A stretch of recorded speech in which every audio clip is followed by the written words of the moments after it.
Yuhu, Is. yeay, Edi ketemu Edi. Duo Edi nih, jarang-jarang nih Bang ya. Kopi dulu kita. Kopi dulu.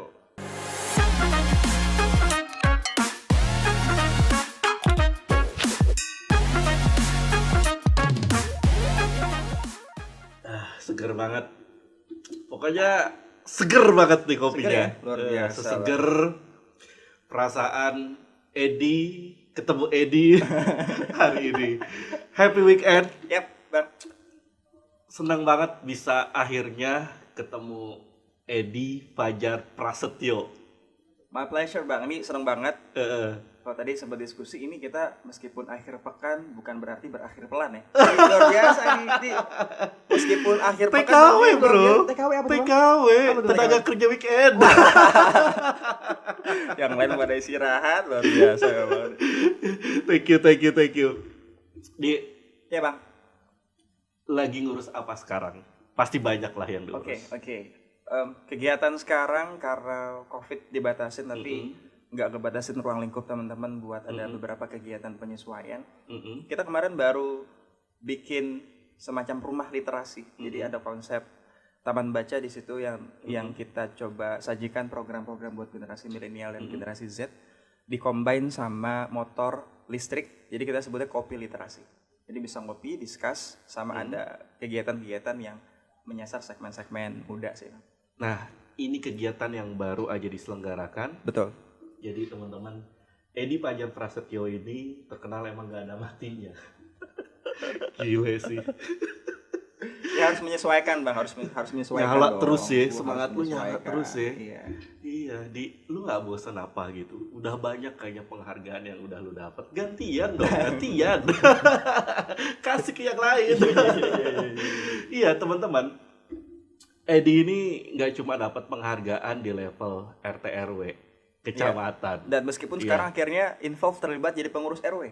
Makanya. Iya, makanya. Iya, dia tuh nggak cuma dapat penghargaan di level kota, iya, tapi sudah mondar-mandir kementerian rame-rame memberikan penghargaan ke Edi Fajar. Gimana perasaannya, Dik? Ya, Begitu banyak dapat penghargaan. Ya. Bukan ke sosok personally dari Edi Fajar sih, tapi lebih ke movement yang kita inisiasi dan semua didedikasikan buat tim dan masyarakat yang kemudian menjadi segmen penerima manfaat dari program-program kita. Nggak expect sih Bang, nggak ekspektasi sebelumnya. Karena sebenarnya movement Jadi kita buat aja gitu iya, ya. kita nothing tulus aja. Kita ngelakuin satu kegiatan yang visinya semoga bisa memberikan dampak, impact secara society ke masyarakat yang sifatnya long term. Meskipun awalnya ya kayak ada satu hasrat personal aja sih. Saya waktu itu pernah dapat program bidik misi beasiswa dan kita satu mahat waktu itu ya, saya baru tahu istilah mahat gitu ya. Kita satu asrama karena saya dapat program beasiswa bidik misi yang which is Saya itu BUMN. iya betul. Beda kita. Bismillah BUMN ya. Jadi ternyata di situ yang beasiswanya disegmentasikan kepada masyarakat miskin kan. Jadi dari situ saya grateful, bersyukur untuk ya udah saya tunaskan kuliahnya dan saya ingin giving back. Saya udah disupport sama negara dan salah satu elemen pengabdian masyarakat yang bisa saya lakukan apa? Kira-kira sesederhana itu. Dulu cikal bakal kita mendirikan Ekobisnis Indonesia, jadi movement di bidang Pertama kali itu movement Betul. yang Edi buat. ya. Oke, dan itu bergerak di lingkungan ya dia. Bergerak di lingkungan, betul. Jadi kita segmennya bagaimana mengolah pemanfaatan sampah menjadi hal yang lebih bermanfaat. Kita ubah stigma negatif dari sampah dan kita jadikan sebuah sarana buat intervensi sosial ke masyarakat dengan beberapa program. Dibuat dalam bentuk apa? Waktu Dulu itu awalnya sampahnya. itu ya tadi ketika kita ngomongin sampah kan identically sama hal-hal yang negatif ya. Sampah identik sama apa? Kotor, bau, ya. Mantan enggak ya, mantan itu bekas pakai gitu ya dalam konteks barang-barang gitu ya. Iya. Di sini sebenarnya Ada ketawa. jadi kalau di sini sebenarnya ya itu yang menarik sebenarnya. Kalau kita ingin melihat beberapa dari banyak perspektif, itu tergantung kita frame apa yang pengen kita ambil. Kalau saya dan tim ngeliatnya dari sudut pandang yang positif, karena sampah ada artinya. Apa Sampah selalu akan mudah apabila ada harapan. Nah, itu dia ya. Jadi akhirnya kita bikin beberapa kegiatan-kegiatan yang mengintervensi masalah sosial di masyarakat. At least kayak lingkungan, pendidikan gitu kan, sosial. Akhirnya kita dengan program-program tersebut. Awalnya dari buat crafting aja Bang. Jadi kita bikin handicraft, kita buat produk upcycling gitu kan, yang ternyata bisa di-combine dengan berbagai macam program lain, gitu sih kira-kira. Dan sinerginya akhirnya meluas ya. Ya, ya. Dan yang hebatnya Ludi Edi ini bisa kemudian menggerakkan teman-teman yang lain, termasuk kalangan ibu-ibu gitu. Jadi nggak cuma anak muda yang kau gerakan, tapi juga ibu-ibu akhirnya tergerak juga. Nah, gimana rasanya disupport sama the power of mak-mak Ji? Wah, luar biasa sih Bang. Kalau dulu memang secara segmen kita pendekatan dengan masyarakat yang di levelnya ibu-ibu gitu ya. Karena kita lihat banyak waktu mereka yang kurang begitu teroptimalkan ya. Biasa kan ya hanya apa ya? Ya mereka ini para anggota-anggota DPR lah ya, duduk di pondrin sambil nyari kutu, sambil discuss gitu kan. Tapi yang jeleknya kan kalau tidak ada isinya gitu kan, tidak substantif, apalagi lebih banyak pergibahan duniawinya gitu ya. Kadang-kadang kan ini kan menarik ya kalau kita ngelihat sosmed kan, iya luar biasa, maha benar netizen dengan segala cuitannya apa aja diomongin gitu. Nah, kita akhirnya ngelihat ya udah kenapa kayak kita bikin satu kegiatan mentreatment gitu kan. Intinya sebenarnya masyarakat udah punya potensi. Kita coba memberikan beberapa alternatif dan ya gitu, kita guide platformnya gitu aja ya. Akhirnya kita coba pendekatan ke situ. Kita berikan mereka ada soft skill alternatif gitu ya. Awalnya begitu sih. Berapa banyak yang terlibat mak-mak itu di kegiatan-kegiatan dulu awal-awal tuh hanya 2 orang gitu ya. Jadi dari awalnya 2 orang. Awalnya 2 orang. 2 orang mak-mak. Betul. Terus sekarang ada belasan gitu yang menjadi tim gitu, ada 11 gitu kan. Ada ini main tim ya. Main tim, tapi dan support timnya pasti lebih banyak. Iya, dan ada banyak, ada ratusan yang sudah menjadi penerima manfaat dari program kita. Nah, dari situ kita lihat justru tidak hanya pada elemen segmen ibu-ibu gitu ya. Kita kemudian menyasar segmen-segmen lain. Jadi kalau saya sering bilang sama tim, segmen kita dari mulai usia belia sampai usia beliau. Jadi, semuanya kena lah kira-kira gitu ya. Dengan pakai treatment pastinya. Dengan pendekatan ke anak-anak, makanya tadi kita buat satu konsep rumah literasi, taman baca gitu ya. Dengan harapan kita pengen men-trigger, menciptakan ekosistem yang bisa memberikan 3 elemen penting gitu kan. Pandai, piawai, dan persona gitu ya. Dia punya pengetahuan knowledge yang banyak, tapi diimbangi dengan life skill, soft skill juga, karena kan kepake kan di sehari-hari, dan diimbangi dengan ada attitude, dengan ada culture yang kemudian melekat, apalagi kita budaya timur kan. Jadi kadang-kadang ini jadi PR juga sih. Iya, wah ini keren sih. Jadi waktu itu kan kita sempat nobar ya, nonton bareng Mencari Hilal. Masih ingat nggak di Pejaten? Betul. Di Pejaten Village waktu itu.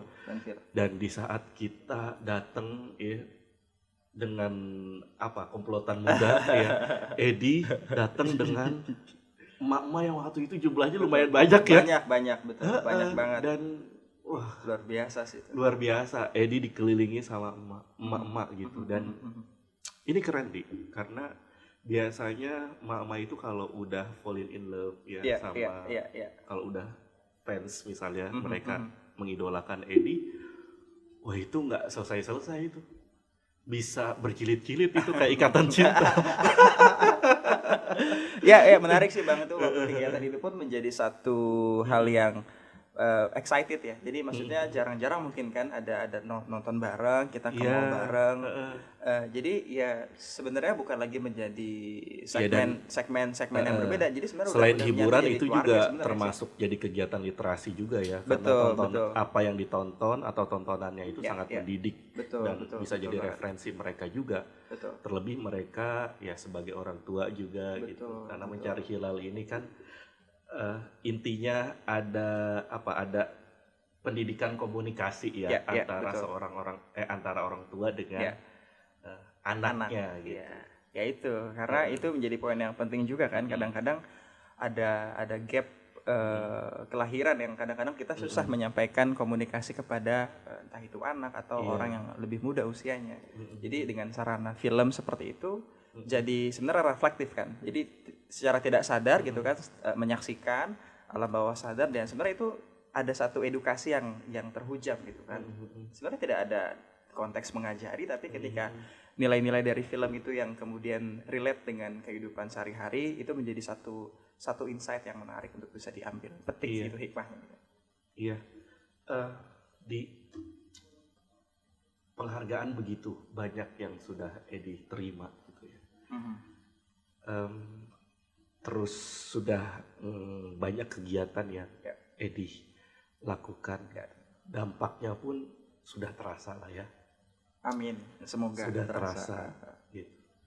Nah, di tengah situasi dan kondisi pandemi seperti sekarang, Ya. mau nggak mau kan Edi harus adaptif. Betul, betul. Gitu. Nah, apa yang Edi lakukan selama pandemi? Oke. Jadi ini menarik Biasanya ya. kan kerjaan mah tuh ngumpulin orang, ngajak orang buat ikut bergerak. Dan selama pandemi, apa tetap menggerakkan orang mungkin dengan cara virtual atau bagaimana? Ya, memang pandemi ini udah jadi apa ya? Jadi program training tersendiri buat kita lebih adaptif ya. Kita dipaksa gitu kan Oke, akhirnya. dilatih ya. Dilatih betul. Akhirnya kita mengenal dengan konsep virtual conference dan lain sebagainya. Itu tidak menyurutkan minat dan antusiasme kita buat terus melakukan inovasi program dan adaptif pastinya. Meskipun di awal ya insecure juga, maksudnya kaget lah, ya terheran-heran gitu kan ya. Kok bisa kayak begini kondisinya di luar daripada ekspektasi kita. Tapi itu jadi satu treatment sih. Kalau saya pegang dua filosofi ya. Yang saya pegang ya, untuk kemudian kita senantiasa bertumbuh ya, growing up. Itu yang pertama, jodoh. Jodoh ini artinya jadilah orang bodoh gitu. Jadi saya ngerasa bisa jadi ada orang-orang yang sudah melakukan remote work atau istilah yang sekarang baru familiar itu udah lama ya. Para content creator, para designer gitu kan yang kerjanya multidimensi, kerja sama berbagai macam citizen dari berbagai macam negara, itu sebenarnya udah common. Iya. Tapi kita kemudian baru tahu gitu kan. Baru memulai. Dan Jadi, justru baru melek setelah ada pandemi. betul. Jadi ada hikmahnya juga terhadap pandemi. Nah, terus yang kedua yang kemudian saya pegang juga itu Sukaesi. Sukaesi artinya suka dievaluasi. Oke. Jadi saya menerima nih evaluasi Ini banyak kritik. istilah-istilah yang menarik. Sukaesi. Karena kalau kita lihat kan kita tergagap-gagap sampai saya aja ngomongin gagap kan. Tergagap-gagap dengan konteks kekinian tadi ya, penyesuaian. Tapi kalau kita lihat generasi sekarang, generasi yang baru lahir, generasi alpha lahir udah megang gadget. Generasi Z gitu kan, generasi milenial. Saya lebih banyak sama mereka yang lebih di bawah gitu ya. Kalau dari segi konteks kalau kita memikirkan masih konservatif kan dikasih masukan sama yang lebih junior kan, apalagi di bawahnya junior, super junior gitu. Kita nggak mau nerima gitu. Tapi saya lebih banyak belajar mendengarkan, oh begini harusnya, kenapa nggak coba seperti ini. Akhirnya kita coba membuat itu. Dan alhamdulillah juga beberapa event kita suka ada event webinar yang kita open donation gitu kan, pay as you wish gitu kan, bayar untuk kemudian mereka dapat ilmu, mereka kemudian bisa kontribusi secara sosial, dan kita kemudian distribusikan itu untuk membantu beberapa komunitas seperti komunitas disabilitas dan komunitas lain agar bisa memberikan dampak yang luas. Jadi ya banyak hal juga sih yang akhirnya kita lakukan meskipun di masa pandemi, dan Kopi Literasi itu lahir ketika masa pandemi itu. Nah, itu produk pandemi ya. Iya, produk pandemi. Nah, lu sempat kerasa jenuh gak sih Di? Itu kayaknya dari awal abang kenal sama Edi Fajar. Iya. Ini Edi ketemu Edi kadang suka ketuker ya. Makanya gue manggil dia ini lengkap gitu dengan Edi Fajar dengan sebutan ya Edi Fajar gitu. Karena kalau Edi tuh kayak berasa manggil nama sendiri. Pernah nggak sih ngerasa down atau udahlah cukup gitu? Tuh gue udah punya dapat banyak penghargaan gitu. Pernah bosan gak sih Di gitu? Kayaknya nyala terus nih semangatnya. Bosan mungkin dalam beberapa kondisi, jenuh pasti ada lah ketika kita melakukan satu pengulangan ya, repetition yang tidak ada improvisasi gitu kan. Jadi ya udah rutinitas aja. Nah, akhirnya kemudian tadi betul ketika disampaikan ketika mendapatkan reward yang itu kemudian kan kita tidak expect itu ya, tapi orang melihat, institusi melihat dan memberikan itu sebagai bentuk motivasi. Sekarang di level yang tidak terlalu mengejar itu. Dalam konteks lebih ingin coba mendingan tim aja yang lebih ditonjolkan gitu, memperkuat tim, dan ketika ada kesempatan itu ya udah kayak kemarin salah satu kita mentoring lah, ada supervisi, ada teman-teman yang ini udah waktunya kalian untuk ya ada tongkat estafet lah gerakan movement ini biar bisa berdampak, ya udah kalian yang semua mengelolanya. Jadi akhirnya mungkin ini fase maturity ya, jadi mungkin udah tua juga ya, jadi akhirnya lebih fokusnya ke penyiapan regenerasi ke depan.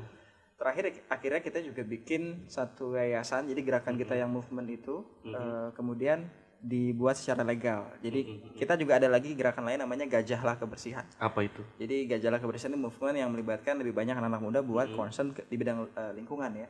Jadi volunteer dan membantu masyarakat pesisir gitu kan. Nah, kita bikin yayasan namanya Yayasan Inovasi Sosial Berkelanjutan. Untuk mengawal visi-visi besar kita itu biar terus ada yang menggerakkan kira-kira gitu. Nah, jadi di level seperti itu sih. Jadi gerakan-gerakan yang Edi buat ini kan nggak gampang. Ya. Dan nggak bisa juga dilakukan oleh sendirian. Iya. Ya, oleh Betul. sendiri, oleh satu Iya, dua tiga iya. orang gitu. Betul. Nggak bisa gitu. Nah, gimana cara Edi kemudian menularkan semangat positifnya Edi ke teman-teman, mengajak mereka supaya ikut terlibat, Iya. ambil bagian dari gerakan yang kau inisiasi. Gimana caranya? Betul. Karena ternyata setiap aktivitas itu sebenarnya punya perannya masing-masing kan ya. Oke. Jadi kita ini ya gimana caranya seolah menjadi sutradara ya, membuat skenario, mencari siapa pemain yang tepat gitu kan. Ini kayaknya cocok nih untuk protagonis gitu kan, antagonis gitu kan, resepsionis gitu dan lain-lain gitu ya. Kayaknya kita di posisi yang kita harus menyadari dulu kita bukan Superman, kita nggak bisa ngelakuin semua hal sendiri dan akan capek juga gitu kan. Kita butuh tim. Kita butuh tim dan itu daripada kita overthinking gitu kan, kita capek sendiri ya kita bagi itu ya. Itu menjadi satu hal yang kemudian harus muncul ketika kita harus menyingkirkan ego dulu sih. Karena kalau beberapa konteksnya kalau kita ingin dilihat dari segi egonya kan, ingin ini gua gitu. ini gua loh dengan segala aktivitas gua, ini karya-karya gua loh, dalam arti padahal di situ juga ada kerja tim kan. Betul, gitu. itu nggak bisa dibuat sendiri gitu kan. Kalau kita melihat secara konsep yang lebih utuh misalkan, movement bisa menjadi aktivitas yang sustain gitu kan dan bisa berdampak jangka panjang. Kalau kita lihat dari konsep pentahelix saja ya, akademisi, bisnis, government, community, media. Ini kan lima elemen yang bisa membuat satu kegiatan tuh bisa lebih luas terinfluence ke masyarakat, bisa lebih bersifat tidak hanya temporary gitu kan. Bagaimana kebijakan kita misalkan ngomongin lingkungan, kita bisa nggak nih advokasi ke policy maker gitu kan, bikin kebijakan yang artinya yang awalnya mungkin kita dari tempat yang kecil gitu kan, tapi punya visi mudah-mudahan kiprahnya luas dan besar. Kalau kegiatan ini ditangkap, bisa direplicate ya, bisa diadopsi di banyak tempat, itu kan jadi hal yang menarik. Nah, itu nggak bisa kita lakukan sendiri. Nah, harus ada power kan, harus ada policy maker tadi. Jadi kebijakan program kita embrionya hanya di misalkan let's say di Pamulang, di Ciputa, di tempat-tempat tertentu, ketika ditangkap itu kan bisa tersebar di seluruh Indonesia. Nah, ini juga yang akhirnya menarik, semakin menarik justru ya, karena Edi ini berhasil ya, nggak cuma melibatkan teman-teman secara ya mereka terlibat di volunteer misalnya, menjadi volunteer, tapi kemudian Edi juga bisa melibatkan ya pemerintah dalam hal ini yang punya kebijakan untuk juga bisa memberikan dukungan atas apa yang kau inisiasi itu. Nah, untuk bisa mengkomunikasikan ini itu gimana gitu Di? Karena nggak mudah loh. Betul. Seriously nggak mudah gitu, tapi kamu bisa gitu. Ini bagaimana caranya? Ya, itu sebenarnya lagi-lagi tadi sifatnya semua butuh komunikasi ya. Semua perlu jangan sampai maksud kita harus ditangkap baik juga dengan cara deliver yang baik pastinya. Sebenarnya kalau kita lihat kerja-kerja yang kita lakukan ya, aktivitas yang kita lakukan itu kan sudah menjadi banyak kewenangan juga institusi kelembagaan baik yang sifatnya swasta maupun pemerintah. Jadi bukan tadi yang kemudian kita ini gue loh dengan kegiatan gue misalkan hanya ngomongin isu climate change atau yang lain ngomong isu empowering gitu kan. Justru kita saling menguatkan gitu kan. Apalagi kalau sekarang kita yang lagi happening dengan banget. Dengan cara berkolaborasi itu. Karena berkolaborasi jauh lebih indah daripada berkompetisi kan kira-kira itu gitu. dia. Kita apalagi sekarang zamannya milenial ya kan. Betul, jalannya milenial. Jadi ya tadi harus kemudian menurunkan ego, kita pahami apa duduk permasalahannya dan kita sampaikan dengan cara yang santun, yang sopan sih. Kadang-kadang kalau generasi seusia saya ya, dan abang ya, kita masih beda-beda tipis ya. Paling lahir beda selisih hari kan. Kalau saya Senin, abang Selasa gitu ya. Dari situ kan kita ngelihat memang kadang-kadang ada gap komunikasi. Intinya di gap komunikasi aja sih. Kalau kita lebih banyak mendengarkan dan kita tahu apa substansi permasalahannya, kita sampaikan dengan tidak menggurui, kita mendengarkan, tapi untuk kemudian kita counter balik dengan eksekusi ya. Jadi kita berikan karyanya, kita berikan pembuktiannya. Kalau udah proven sebenarnya lebih gampang untuk mengajak orang lain trust sama kita. Apalagi kita ngelihat ini movement anak-anak nih baru kemarin sore segala macam sudah punya visi yang besar gitu kan. Ya justru itu butuh pembuktian. Makanya lebih baik ya kita buktikan saja. Dan Edi gitu sudah ya. membuktikan itu ya. Sedang Dan yang ke gue arah suka sana ya sih. teman-teman dari seorang Edi Fajar Prasetyo ini, dia itu nggak pernah menyanyiakan sesuatu hal yang even itu kecil. Ya. Iya, jadi dari yang kecil-kecil ini lu rawat sampai akhirnya terus menggelinding dan jadi sesuatu yang besar dan amin. Itu sangat berdampak.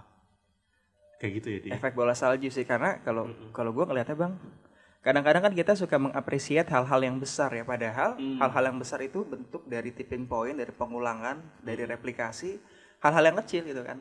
Justru saya suka ada candaannya, saya nggak begitu bangga misalkan dapat penghargaan dari institusi yang besar gitu. Justru kita bisa mulai dari hal yang kecil. Saya bangga saya menang bulu tangkis di RT gitu ya. Itu pun menangnya karena WO ya. Finalisnya nggak datang, akhirnya saya menang gitu kan. Itu jauh lebih membanggakan dan itu kita lakukan sendiri dari grassroots, dari akar rumput. Yang itu adalah bentuk fondasi gitu. Kita harus bisa mengapresiasi hal-hal kecil gitu. Dan lebih bangga lagi mungkin ketika Edi merasa dapat achievement langsung dari orang yang merasakan dampak baik gerakanmu itu ya. Betul. Jadi penghargaannya bukan dari dalam bentuk prasasti atau misalnya artefak misalnya gitu, kau melibatkan emak-emak terus kemudian melihat emak-emak itu happy. Iya. Waktunya kemudian lebih produktif, betul. Terus ada apresiasi lah dari mereka misalnya. Wah, Mas Edi, saya jadi lebih produktif. Ya, dapur saya jadi lebih ngebul ya dan lain sebagainya gitu karena pasti pelibatan mereka juga Edi sangat pikirkan detailnya gitu. Itu gimana rasanya? Ya rasanya pasti ada hal yang nggak bisa dinilai secara material. Jadi tadi ada kepuasan batin gitu ya. Kepuasan batin ya ketika nonton sinetron sampai selesai gitu. Jadi nggak bertanya-tanya endingnya seperti apa gitu ya. Jadi kepuasan batin ya tadi ketika tadi yang real adalah bentuk penghargaan itu ketika justru masyarakat atau target penerima manfaat dari program kita tuh memang merasa grateful, merasa makasih dengan keberadaan teman-teman bisa mengakselerasi ya, bisa memfasilitasi gitu ya. Jadi lagi-lagi juga jangan seolah-olah kita jadi dalam tanda kutip juru selamat gitu ya. Kayak dengan adanya kita semua berubah gitu kan. Kita solusi maker itu justru hal yang akan menjadi bumerang juga. Justru kita mengarahkan masyarakat sudah punya potensinya, mereka bisa keluar dari zona masalah mereka. Tugas kita hanya mengarahkan gitu ya. Karena ketika nanti sudah ada ketergantungan itu malah jadi efek yang menurut saya kurang baik gitu ya. Jadi ada atau keberadaan kita, mereka bisa growing up. Justru mereka terstimulasi dengan keberadaan kita pada fase awalnya gitu. Nah, ini keren nih. Jadi ketika Edi sudah meletakkan inisiatif dan itu sudah bergerak gitu. Sudah bisa ya ada banyak teman-teman yang tergerak dan bisa menggerakkan sendiri, ya udah gitu. Betul. Edi cuma lihat itu dari jauh. Betul. Jadi kita membuka peluang-peluang baru yang bisa kita bantu gitu kan. Karena sebenarnya kalau kita lihat dari segi problem ya secara grassroots-nya itu kan masyarakat atau segmen tertentu yang menjadi target kita kan, itu mereka punya problem pasti, tapi entah itu yang sifatnya materi non material, kita boleh miskin harta, miskin ilmu, miskin apapun ya, asal kita nggak boleh miskin inisiatif. Kalau masih punya inisiatif, nggak boleh miskin inisiatif. Nggak boleh. Kalau kita masih punya hasrat untuk berubah, berkembang gitu kan, pasti akan ada jalannya kira-kira segitu. Oke, jadi nggak usah khawatir nggak makan. Betul. Kalau inisiatif terus jalan. Luar biasa. Dengan kesini tadi tiba-tiba saya belum ngapa-ngapain nasi padang sudah keluar. Itu kan bentuk inisiatif juga. Luar biasa kan? Luar biasa. Abis ini saya nunggu apa lagi kira-kira? Masih ada jeruk, masih ada kopi. Kita minum kopi dulu. Dulu.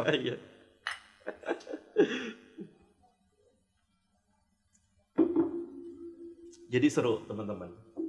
Edi Fajar ini kalau ngobrol sama dia kayak ide, ada aja. Ide biasa. Iya, maklum ide sama Edi itu berdekatan. Ide Edi gitu ya. Luar biasa. Edi ada kepanjangan itu. Kalau Edi yang ini kalau saya belum. Edi. Apa itu? Emang dasyat ya. Luar biasa. Sama juga. Sama juga ya? Iya. Sama juga. Edi juga. Iya. Lagi cari ya? Kok gua agak loading ya kalau kayak gitu kan. Iya. Jadi di kalangan muda Ya. sudah banyak lo ajak, Ya. sudah banyak yang dilibatkan. Kalangan ibu-ibu Oke. juga begitu. Iya. Terus pemerintahan Ya. sudah terlibat. Iya. Terus kalangan mana yang belum diajak? Kalau semua kalangan, bahkan tadi Edi sudah melibatkan juga teman-teman disabilitas untuk membantu kegiatan-kegiatan. Bukan hanya membantu tapi memberdayakan mereka untuk ikut terlibat dalam kegiatan Edi. Saya dapat advice dari Cakra itu. Jadi kita nggak boleh kasihan sama teman-teman disabilitas. Mereka nggak perlu dikasihani juga. Yang perlu kita lakukan ke mereka adalah memberdayakan mereka. Betul. Jadi memberikan peluang yang Betul. sama kepada teman-teman disabilitas gitu. Nah, kalangan mana lagi yang kamu ingin sasar? Ya tadi menarik yang menyinggung tentang difabel kan memang memiliki makna different-able ya. Jadi berbeda tapi punya kemampuan juga mereka. Iya. Nah itu kemarin kita memang sempat kolaborasi juga, ada namanya Art Prodi, dia pelukis yang pada saat fase kita kedatangan tamu teman-teman dari 9 negara, ada program citizen gitu ya, belajar dengan masyarakat lokal gitu kan. Nah kita melibatkan Art Prodi juga pada saat itu. Kalau dibilang semua segmen mungkin juga belum ya, ada segmen-segmen yang belum kita sentuh ya, tapi kami berupaya gitu kan. Sebisa mungkin ada elemen yang belum tersentuh ya. Dari sini mungkin bisa menjadi diskusi yang menarik ya, buat teman-teman yang menyaksikan podcast ini. Sangat terbuka lebar untuk kita bisa berkolaborasi ya, apapun yang bisa disinergikan. Konteksnya adalah sociopreneurship tadi. Ada satu aktivasi yang sifatnya gimana caranya kita kasih social impact tapi juga bervisi sustain gitu, berkelanjutan gitu ya. Karena menarik juga mungkin ya, di antara banyak layer segmen ada satu yang mau saya ceritakan yang menjadi challenging ya, karena selama beberapa tahun terakhir itu kita juga diamanahkan, saya juga as a personally diminta terlibat oleh BNPT ya, Badan Nasional Penanggulangan Terorisme. Jadi saya membuat satu modul kewirausahaan gitu ya, bersama tim yang lain, dan saya pun mengajar, berinteraksi dengan para napiter itu di dalam lapas. Itu menjadi challenge tersendiri ya, ketika itu adalah bagian daripada segmen tadi, karena berinteraksi langsung dengan mereka yang tersandung kasus radikalisme gitu. Tapi ketika kita duduk bersama, kita lihat sisi mana yang ada banyak point of view yang sama gitu ya. Sebenarnya mereka adalah orang-orang yang juga memiliki kesempatan kedua yang baik gitu kan. Dan tadi dengan pendekatan kewirausahaan dan lain sebagainya, kita ingin konteks kalau di kami ya, sociopreneur itu ya bisnis kan, tapi bisnis sosial. Bisnis itu hanya wasilah gitu, hanya perantara. Bisnis hanya wasilah, tujuannya lillah. Ya, mudah-mudahan jadi satu visi yang ini bisa menjadi apa ya, mudah-mudahan ya agak muluk sih, tapi mudah-mudahan to be happen ya, jadi jariah ke depan gitu ya. Jadi kita berpikir kalau konteks sekarang yang ngomongin tentang isu-isu ekstremisme gitu kan, jihad itu dengan hal-hal yang kekerasan, tapi kita bisa jihad ekonomi, jihad secara keilmuan, dan jihad-jihad yang lain itu ternyata menjadi satu experience yang menarik ya selama fase kami berkegiatan. Salah satu yang menggelitik ya dan mengulik. Oke, jadi Edi Fajar ini dilibatkan oleh BNPT. Ya. Untuk bisa memberikan workshop ke mereka. Pelatihan yang sifatnya soft skill maupun hard skill ya. Jadi harapannya ketika ini mungkin jadi pendekatannya kewirausahaan. Dari podcast ini juga saya ingin menyampaikan kepada rekan-rekan yang menyaksikan gitu ya. Ketika mereka nanti sudah berafiliasi ke masyarakat ya, sudah kembali ke masyarakat, kita harus perangkul mereka juga. Jadi hilangkan stigma-stigma negatif gitu ya. Setiap orang punya kans untuk berubah gitu kan. Setiap orang juga punya kemampuan untuk selalu bertumbuh. Jadi jangan kemudian bayang-bayang masa lalunya itu terus hinggap ya. Jadi ini jadi salah satu hal yang menarik juga. Jadi kami bekali itu, karena stigmanya ketika mereka sudah keluar kan susah dapat kerjaan Bang. Mereka susah dipercaya gitu ya dengan background tadi ya. Edi bekali dari dalam. Kami dan tim betul membekali itu secara soft skill dan life skillnya tadi. Sampai hari ini masih berjalan Masih berjalan. Dan itu ada banyak batchnya gitu. Jadi ketika mereka kita di pusat deradikalisasi, jadi 1-2 tahun sebelum mereka kembali ke masyarakat, nah mereka dibina di situ. Oke. Jadi sekarang sudah batch yang keempat atau kelima kalau nggak salah. Jadi memang sudah sebagian ada yang keluar, lalu ganti lagi yang baru yang diambil dari yang Dan sudah masih diverifikasi suka oleh. komunikasi dengan mereka. Masih kita bahkan kolaborasi bareng. Terakhir di kegiatan rumah literasi Jadi kita yang ada betul. sudah keluar Betul. gitu. Terus masih keep in touch. Keep in touch dan Oke. dia donasi buku juga ya Kak. Jadi iya. mereka ternyata punya punya minat yang sama juga untuk kemudian hidupnya itu keberadaannya hari ini bisa bermanfaat gitu. Oke. Jadi luar biasa. Nah ini balik lagi dari sekian banyak achievement yang sudah kau dapatkan. Ya. Achievement dari mana yang paling mengharukan? Achievement yang Yang paling mengharukan. bangga, gitu. Iya, yang iya. paling bikin seorang Edi Fajar Prasetyo itu merinding terus. Iya. Wah ini gue banget nih. Alhamdulillah gue dapet. Ya. Achievement yang menarik ada banyak ya, tapi kalau mungkin didiskusikan ada hal yang menarik karena saya gini, ada salah satu achievement dari Pak Profesor Muhajir waktu itu. Jadi kita nggak punya. Fajar Effendi. Iya, saya bukan orang yang punya background pendidikan ya. Oke. Dalam konteks kayak tarbiyah, keguruan gitu enggak ya. Dulu pernah punya cita-cita jadi guru. Dulu fakultas apa sih? Sains teknologi. Science dan Ya, ngambil teknologi. agribisnis pertanian. Dulu sempat punya cita-cita jadi guru ya, tapi bukan guru matematika, guru apa, tapi jadi guru piket. Enak ya tinggal duduk gitu kan. Tapi singkat cerita, kegiatan kita di movement itu, kita bikin namanya CLBK, Cerdas Luar Biasa Kreatif. Anak-anak bisa belajar, syaratnya mereka bayar pakai sampah plastik. Kita melibatkan relawan, kita sempat kasih scholarship, beasiswa juga untuk mereka pada saat masuk SMP pada saat itu. Dan itu ternyata itu saya nggak expect. Jadi kita dapat penghargaan dari program GTK Pak Udikmas mewakili TBM. Itu pesertanya se-Indonesia, ada banyak senior-senior dan bagi saya itu guru-guru kami semua gitu ya. Yang ternyata saya dapat kesempatan itu ya. Saya dapat program itu. Kita ada program scholarship, semua yang menang itu diberangkatkan ke Copenhagen, Denmark. Jadi kita ikut program untuk melihat secara culture-nya di sana, society di sana, lingkungan masyarakat. Jadi dari situ saya merasa kadang-kadang studi banding gitu studi ya. banding betul. Dan saya melihat, wah ini masya Allah banget, ini yang kemudian isu-isu sampah yang saya bawa di sana sudah menjadi tolak ukur. Isu-isu di sini begitu banyak gesekan dan perbedaan pendapat di sana. Kota yang menurut riset indeks kebahagiaannya paling tinggi ya, Denmark, Swedia, negara-negara Skandinavia. Jadi negara yang paling bahagia gitu ya di dunia. Jadi saya menyaksikan langsung dan itu menjadi satu, wow ini notabene yang bukan mostly masyarakatnya menganut Muslim gitu ya, bukan Islam, tapi nilai-nilai karakteristik dalam bermasyarakat itu sudah terbangun gitu ya dengan sistem yang ada.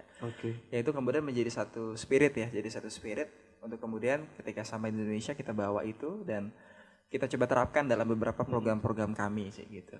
Iya, mudah-mudahan kita bisa kolaborasi terutama terutama dalam hal literasi. Kopi literasi itu tadi bagus banget gitu. Dan ke depan kira-kira apalagi nih Di?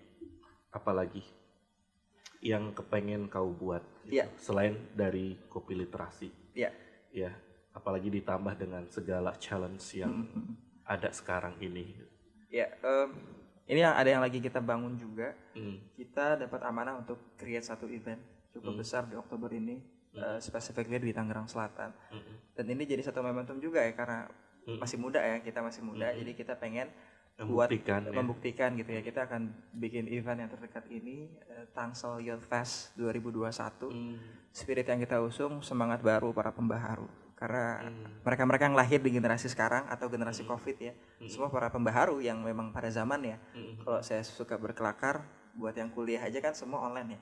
Berarti nanti ijazahnya PDF ya kira-kira gitu. Jadi tapi kan mereka kemudian punya intuisi yang tepat hari ini. Nah, visi ke depan itu. Jadi saya ingin lebih banyak menciptakan bersama tim gitu ya, melalui movement, dan kita lagi direct juga memperbaiki perusahaan kita. Jadi perusahaan alhamdulillah sudah ada Bang. Jadi kita merapihkan itu yang tadinya awalnya gerakan komunitas dan kita coba menjadi hal yang lebih profesional, kita buat untuk membuat satu ekosistem pemuda yang memiliki dampak gitu ya, yang punya pengaruh, yang kemudian dia juga punya kepekaan, kepedulian, empati sosial. Itu kayaknya jadi satu hal yang menarik untuk kemudian kita sama-sama dorong gerbong ini. Visinya untuk 2045 ya, Indonesia Emas ya, yang bonus demografi itu. Ya itu bagus banget, bagus banget. Youth Festival namanya, Tangerang Selatan, Tangsel Youth Festival. Ya. Ya, itu keren banget dan mudah-mudahan kota-kota lain juga nanti terinspirasi dengan kegiatan yang kau akan buat itu di. Amin, amin. Kenapa pada akhirnya Edi kemudian memilih gerakan literasi untuk kemudian Edi gelorakan Iya, iya. masyarakat gitu. Betul. Apa? Kenapa? Ini hal menarik juga Kenapa ya. literasi? Karena literasi sebenarnya itu adalah hal yang baru saya ketahui di 2017. Oke. Awalnya kan concernnya ke sociopreneurship ya, pemberdayaan, kewirausahaan bisnis. Tapi tadi saya jadi kemudian ngomongin literasi itu luas, nggak sekedar baca buku, ada 6 literasi dasar bahkan ya, literasi digital, literasi numerik dan lain sebagainya. Jadi prinsipnya adalah bagaimana kita hadir tidak hanya menjadi referensi tapi juga bisa menjadi sarana ya, sebuah habit itu berubah, sebuah perubahan itu meskipun skalanya kecil itu bisa berdampak gitu kan. Jadi yang ingin saya sampaikan adalah dengan literasi, dengan kemampuan kita adaptasi dengan adaptasi dengan kondisi hari ini, yang akan bisa membuat kita menjadi survive kapanpun gitu ya. Oke. Jadi literasi tadi adalah penyesuaian ya. Bagaimana kita bisa itu selalu literasi yang Edi usung ya, penyesuaian apalagi dengan banyak dinamika hari ini dan program-program kita di rumah literasi juga di TBM rutinitas itu segmennya anak muda. Rutinitas jadi, itu kita bikin penyesuaian itu adaptif lah ya. Jadi betul. Edi ini mengajak agility, teman-teman masyarakat itu supaya adaptif dengan segala perubahan yang ada sekarang ini. Betul. Keren banget Wah ini kalau ngobrol sama Edi Fajar Prasetyo kayaknya nggak akan selesai gitu. Tapi kita semua menikmati apa yang kita obrolkan hari ini dan pasti ya semuanya terinspirasi dengan apa yang sudah di-share oleh Edi lewat podcast ya. Jadi Edi ya bersyukur banget dan bahagia sekali bahwa Gen Islam Cinta Podcast bisa didatangi ya oleh seorang Edi Fajar Prasetyo. Ini tuh jadi kayak apa ya, kita sering kali ngobrol ya. Cuma rasa-rasanya baru kali ini obrolan kita itu didokumentasikan gitu. Betul. Kayak gitu, makanya teman-teman saya agak sedikit paksa ya Edi Fajar ini buat datang ke sini. Kita ini udah sering ngobrol produktif, positif ya. Tip-tip yang lain gitu ya. Dan kita perlu mendokumentasikan obrolan kita ini supaya jadi kenangan. Ya, karena kalau Edi dimanapun Edi berada, pastikan yang akan mencuat itu adalah inspirasi, kebaikan untuk semua lah. Nah, kita pengen menciptakan itu makanya kayaknya perlu ya obrolan yang seperti ini, sekalipun ini bukan yang pertama dan bukan kita aja yang melakukan ini, sudah banyak sekali yang melakukan ini dan ternyata ini cukup efektif kayak gitu. Jadi bodo amat mau dibilang menjiplak apa segala macam, tapi menurut saya kebaikan-kebaikan yang tercipta itu harus tertular dan saya merasa apa yang dilakukan oleh teman-teman Gen Islam Cinta ini ya menularkan. Amin. Akhirnya ya dengan kita buat platform ini, podcast. Ya sepakat Bang, karena dengan adanya ini sebenarnya sebagai counterback ya. Iya. Saya menggunakan istilah jangan mau kalah berisik ya, sebagaimana yang Mas Timi sampaikan ya, founder kitabisa.com. Jadi sebenarnya banyak anak-anak muda Gen Islam Cinta, teman-teman milenial generasi Z yang punya aktivitas baik tapi gak banyak bersuara gitu ya. Jadi ya talk more, do more gitu ya. Jadi apa-apa yang sudah mereka lakukan agar menjadi referensi atau bentuk hal yang bisa direplicate gitu kan, diadopsi, itu harus memang disuarakan Bang. Semoga lebih banyak lagi teman-teman muda lain. Kalau saya mungkin tidak begitu banyak lah pengaruh atau mungkin penghargaannya baru tapi masih saya belajar yakin gitu ya. Dengan kehadiran Edi di sini, nanti kan kita tayangkan nih ya podcast ini ya. Saya yakin bahwa teman-teman Gen Islam Cinta ini akan terinspirasi dengan obrolan kita ini, yang kemudian nggak hanya bikin mereka tergerak, tapi mereka pada akhirnya memiliki inisiatif untuk membuat hal-hal baru, hal-hal yang produktif, yang akhirnya berdampak ke masyarakat dan berdaya ke diri mereka masing-masing. Kayak gitu, dan kita senang banget kedatangan Edi sekali lagi ke sini gitu, dan Mudah-mudahan next kita bisa kolaborasi ya. Di. Harus ditunggu collab selanjutnya berarti ya. Oke, Edi Fajar Prasetyo ya. Apa harapan Edi ke depan? Harapan ke depan semoga semakin banyak ya generasi-generasi muda yang muncul ya sebagai penguat ekosistem yang sudah ada gitu ya. Muncul sebagai apa ya, pendorong gitu ya. Kalau filosofi Tuturi Handayani sebenarnya anak-anak muda zaman sekarang sudah bisa di fase mereka bisa mendorong teman-teman yang lain gitu kan untuk bisa membuat satu hal yang baik, dan mereka nggak perlu takut untuk bereksperimen ya, nggak perlu takut ketika ada orang yang mencibir, nggak suka dengan apa yang mereka lakukan. Selama itu punya visi yang baik ya, punya niatan yang positif, silakan ya. Jadi meskipun kita terlahir dari tempat yang bersahaja, mimpi kita nggak boleh apa adanya, murnikan niatnya, sempurnakan prosesnya, dan pasrahkan hasilnya buat teman-teman semua. Keren banget. Di GIC ini udah punya beberapa buku. Ya. Edi punya gerakan kopi literasi.